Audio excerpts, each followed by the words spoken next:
I'm Heidi Rader, Professor of Extension with the University of Alaska Fairbanks. I'm here at the Porter Hill Farm today with Adam, Charlotte, and Joanna. They do some amazing things here. They grow a variety of vegetables, raise rabbits and goats, as well as a ton of raspberries. So we're going to learn a little bit more about what all they do here today. So you've got you call it a hole in the ground root cellar here?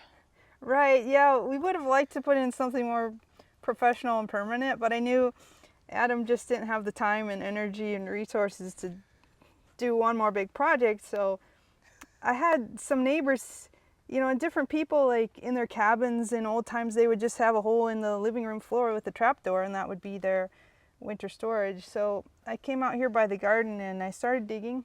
The hole is 3 feet by 2 feet and about 7 feet deep. So you have to go 4 feet to get past the frost line. And so it's insulated around the outside with 1.5-inch rigid foam, 4 feet deep. And then I lower vegetables in crates into the root cellar. These are potatoes from last fall. I've used it for 3-4 years and things keep perfectly. Right now, Adam said it's 49 degrees and 99% humidity in there. And then we have a Bluetooth temperature gauge and moisture meter. And in the winter, it's right above 32 degrees, but nothing's ever frozen in there. So it's worked super well and it didn't really cost anything except some sweat equity to dig it out. And the other thing is our soil is compact silt here, so it's very stable. And it might not work in other soil, but it works really well in this silty soil. And you dug it all by hand? Right. I went down in there with a ladder and I was passing buckets to Adam and Joanna.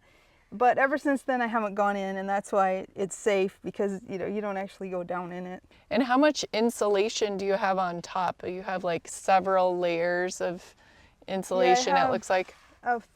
4 layers of 1.5 inches.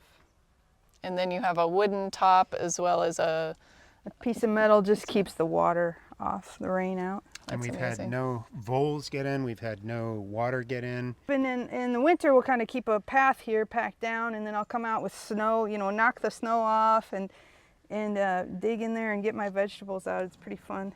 And the insulation is right up against the soil, and then you have a layer of plywood in between? Yeah, the plywood is just to protect the insulation, keep it nice. And it's kind of screwed together to make a frame. Right, yeah. And then you tie the string up to a nail, it looks like, too. Mm-hmm. And that's enough root vegetables for you for the winter? Correct, yeah, it fits 2 crates side by side, 3 layers deep, and I can go 4 or 5 layers deep in early fall. And then as we eat some, it gets down, but yeah, so it's 4 feet to get below the frost line, and then it's 3 more feet at 7 feet deep. So the insulation, it's insulated 4 feet down, and then you have an additional 3 feet that's not blocked off or insulated. No. And then how many feet do you store up until? So I can store 3 feet deep for the whole winter for sure, and I can come up above that 4 feet in fall before it's so cold. Mm-hmm. So, and then as we eat more, then it's not as deep. But for sure I can fit 6 crates in there year round, and it's not going to do anything. And the best things I put in there are the root crops. It's a root cellar, so you like your red beets, carrots, potatoes. Those are the best. Right now I have red beets in there from this year in the garden. So you start storing in August? Yeah, root crops, okay. beets. Nice. But it's worked good 4 years now? Something like that, Almost, yeah. I think 5 years. Yeah. That's great. It has been the best project that we just guessed at. That is so cool.